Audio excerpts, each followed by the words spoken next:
Antes tarde do que nunca, né?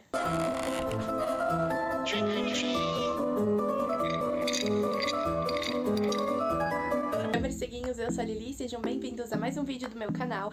E no vídeo de hoje a gente vai fazer uma análise sobre O Diabo Veste Prada 2. Eu vou pontuar algumas coisas importantes e resumir o que acontece no filme também, então esse vídeo vai ter um pouquinho de spoiler. Esse vídeo demorou pra sair, gente, porque eu só assisti esse filme no cinema quando lançou. E eu sou péssima de memória pra gravar coisas, cenas, momentos, enfim, de um filme que eu só assisti uma vez na minha vida. Por exemplo, no ano passado eu assisti todos os filmes do Harry Potter uma única vez cada. Eu nunca mais assisti nenhum dos filmes dele, então se vocês me perguntarem qualquer coisa de Harry Potter eu não vou saber responder porque eu não lembro.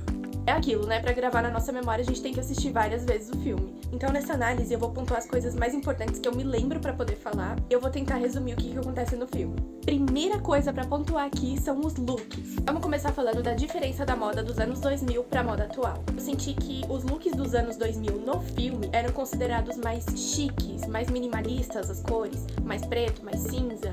Eu senti que nesse filme as cores estão mais vibrantes, porém estão impecáveis, gente. Eu fiquei apaixonada nos looks. Segundo ponto importante, a mudança visual no andar do prédio da Runway. Porque no primeiro filme mostrava apenas, basicamente, a entrada ali, né, a recepçãozinha e a sala da Miranda. Era apenas a sala da Miranda.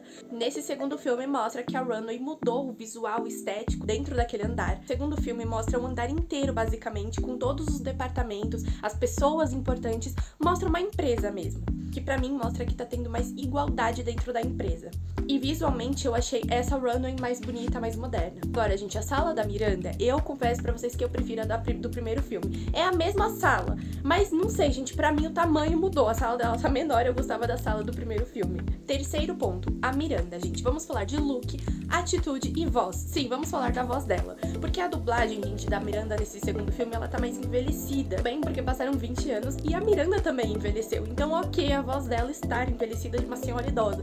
Mas eu acho que a voz dela do primeiro filme, na primeira dublagem, era muito mais firme, era muito mais imponente, sabe? Deixava a Miranda mais empoderada. Assim como os looks da Miranda. Eu senti que eles estão menos empoderados, né? Então ela tá se vestindo mais como uma senhora de idade mesmo, mas continuam refinados. E ela lembrar sim da Andy me deixou muito aliviada, né? Porque no trailer deu a entender que ela não se lembrava da Andy, mas ela lembrar da Andy sim me deixou muito mais tranquila pra melhorar a relação das duas. Nesse segundo filme, ela tá se vendo mais velha, mais frágil e precisando aceitar mais as coisas que estão acontecendo com ela. Ela tá tendo que abaixar a cabeça pra muito mais coisas, sabe? Quarto ponto, o roteiro, gente. Eu me surpreendi bastante, eu achei um roteiro bem amarradinho, sabe? Não deixou nenhuma ponta solta, até porque eu acredito que não vai ter um terceiro filme. A história também é bem mais dinâmica, né? As coisas vão acontecendo, é que nem no meu react do trailer eu falei que esse filme seria mais grandioso, com muito mais locações, e é o que acontece aqui nesse filme. Então o filme não fica parado, as coisas vão acontecendo, e o terceiro ato se passar na Itália foi uma coisa muito legal que eu gostei bastante. Agora eu vou dar uma resumida no que acontece ao longo do filme pra vocês entenderem. 20 anos depois dos acontecimentos do primeiro filme, então realmente passou 20 anos não só do lançamento do filme, mas também dentro da história, a Andy se tornou uma jornalista respeitada. Porém, o jornal que ela trabalha fecha de forma repentina e ela fica desempregada. Ao mesmo tempo, a Miranda enfrenta a maior crise da sua carreira, porque a Runway perde a relevância na era digital e é abalada por um escândalo envolvendo uma marca de roupa acusada de usar trabalho exploratório. E aí, para tentar salvar a revista, a empresa contrata a Andy como diretora de reportagens, mesmo com a Miranda sendo um pouco contra, mas ela tem que salvar a revista, né? Então é o que eu falei, ela tá aceitando coisas. Ela acaba aceitando a Andy de volta para trabalhar nesse cargo para ela. Aí, aos poucos, as duas voltam a trabalhar juntas e precisam se adaptar ao novo mundo da mídia digital, redes sociais e queda das revistas impressas. A diva da Emily agora trabalha em uma grande grife de luxo e inicialmente parece ser uma aliada da Miranda. Só que mais tarde a gente vai descobrir que ela pretende assumir o controle da Runway, né? Que é uma coisa que ela sempre quis, criando um conflito entre as antigas colegas. Então é aquilo, né, gente? Basicamente, agora, o mercado mudou totalmente, o mercado tá totalmente digital. A Miranda precisa descobrir como se manter no mundo da moda de uma forma digital agora. E aí, ao longo do caminho, como eu expliquei pra vocês resumidamente, a Emily parece ser uma aliada, mas na verdade, o namorado dela, né, vai comprar a Runway pra dar o cargo de diretora pra Emily, né? Que é tudo que ela sempre quis, basicamente. E é aí que vem a parte da traição da Emily, e eu já vou pontuar isso com vocês. No final dá tudo certo, porque a Indy consegue encontrar uma compradora diretora nova pra todo o editorial ali, não somente pra Runway, e devolve, né, o cargo de diretora pra Miranda. Mas já eu volto nesse assunto, porque agora o que eu quero pontuar aqui com vocês é a participação da Lady Gaga, gente. 2 pontos para falar sobre isso. Eu gostei muito da participação curta que ela teve no filme, né? Foi só uma ponta ali que ela fez. E eu amei as 2 músicas, sim, gente, porque teve 2 músicas. Não somente a música Runway, mas também uma música que toca no filme na parte do desfile que elas vão fazer em Milão. O que eu não gostei é a relação áspera que ela tem com a Miranda, né? Eu sei que ali ela tá fazendo um personagem, mas ela também se chama Lady Gaga, então eu sinceramente não sei, mas lá no filme ela tem uma relação meio áspera com a Miranda e eu não gostei muito disso. Não sei porquê, mas colocaram ela como se fosse um pouco snob, sabe? E isso eu não gostei muito. Próximo ponto, vamos falar da Andy, gente. Atitude e personalidade. Primeiro que ela não envelhece, né? Deve ser uma bruxa, com certeza. E eu amei que agora ela está solteira e livre. Muito mais confiante, corajosa e sem vergonha no bom sentido, tá, gente? Porque tem uma cena que ela vai estar num date ali com um boy que ela conheceu. E aí, tipo, o jeito que ela dá o flerte com ele é muito de uma pessoa confiante, sabe? Eu achei isso muito legal, porque a Andy do passado, ela era meio desengonçada, ela não teria essa coragem toda de agir assim num date, sabe? E eu acho que isso é amadurecimento, eu gostei bastante dessa parte. A essência dela ainda continua do bem, né? De uma pessoa bondosa, e ela continua sendo gente como a gente. Agora, vamos voltar a falar da Emily, gente. Linda como sempre, mais estilosa ainda, eu amei os looks dela nesse filme. E eu senti uma certa frieza. Ela já tinha uma certa frieza no primeiro filme, mas eu senti até um pouco mais aqui nesse. Talvez essa frieza venha com o passar dos anos, né? Fiquei muito feliz que ela se deu bem na vida, eu acho que ela merecia. Ela tem um gosto péssimo pra homens, em resumo aqui. Eu também senti que ela queria passar durante o filme todo um ar assim de vilã, mas no fundo, gente, ela é do bem. É isso que eu vejo nela. Ela quer passar isso, mas no fundo, ela não é assim.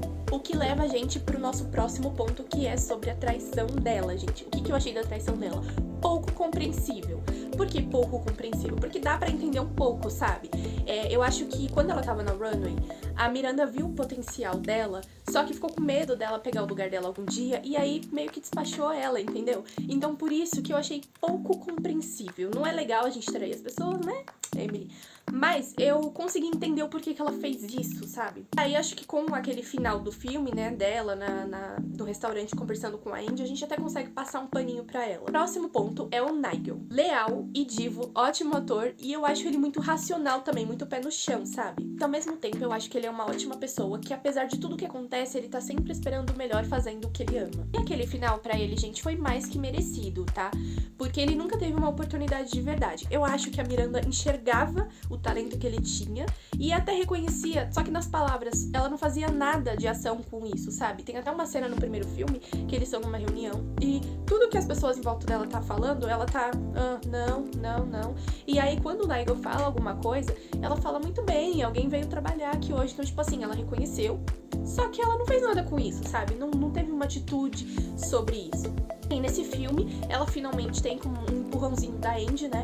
Que é o seguinte, ela passa pro Nigel fazer o discurso, pra ele representar a Runway e ele fazer o discurso. Então, assim, mais do que merecido, gente. E por fim, o último ponto que eu tenho pra falar aqui com vocês. Mudança na hierarquia da revista. Porque sim, teve uma mudança. O que ao mesmo tempo faz perder um pouco da vibe do filme, de ter uma chefe tirana, porque perde um pouco essa essência, né? É bom pra humanizar a Miranda e também pra tornar mais real, né? Do que pode ser uma revista hoje em dia. A gente percebe melhor essa mudança na hierarquia na última cena do filme, quando a câmera vai se afastando e vai mostrando todas as salas, né? Do Nigel, da Andy e da Miranda, e basicamente, gente, as salas estão uma do lado da outra com tamanhos iguais. Isso representa que agora tá tendo muito mais igualdade. Então é o que eu falei, teve uma quebra aí de paredes na hierarquia social da Runway. O que é até um ponto positivo, sabe? É aquela adaptação, ao mesmo tempo que tirou essa essência de a Miranda é a chefe tirana que tá no poder, que tá acima de tudo,